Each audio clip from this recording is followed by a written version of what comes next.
ថ្ងៃនេះគឺខ្ញុំមកសុំតបខមមិនបងប្រុសម្នាក់ដែលគាត់ចង់ចេះពីរបៀបក្នុងការបិទប្រព័ន្ធ Eco Mode នៅលើប្រភេទរថយន្ត Kia Morning អញ្ចឹងថ្ងៃនេះគឺខ្ញុំសូមណែនាំបន្តិចពីរបៀបក្នុងការបិទ Eco Mode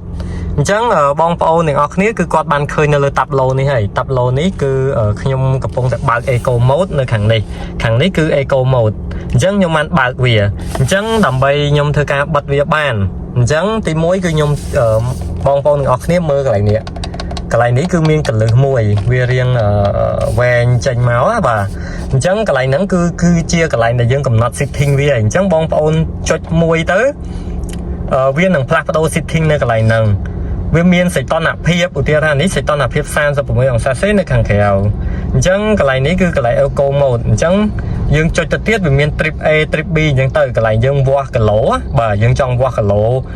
មិនអញ្ចឹងឥឡូវហ្នឹងយើងមកមើលតាក់ទងជាមួយនឹង Eco Mode វិញកុំឲ្យខាត់ពេលអញ្ចឹង Eco Mode យើងចុចរហូតបាទចុចទៅមុខរហូតដល់មានពាក្យថា Eco Mode បាទនេះវាលោតពាក្យថា Eco Mode អញ្ចឹងនៅពេលដែលលោត Eco Mode គឺវាអត់ទាន់ out ទេគឺវានៅបើកដំណើរការជាធម្មតា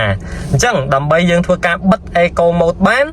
គឺយើងចុចនៅលើអាប៊ូតុងដែលយើងចុចប៉ុបមិញហ្នឹងបាទយើងចុច up ឲ្យជាប់បាទចុច up វាឲ្យជាប់រហូតដល់វាហ្នឹងលោតពាក្យថា off អញ្ចឹងនៅពេលដែលវាលោតថា off អញ្ចឹងមានន័យថា Eco Mode ត្រូវបានបិទ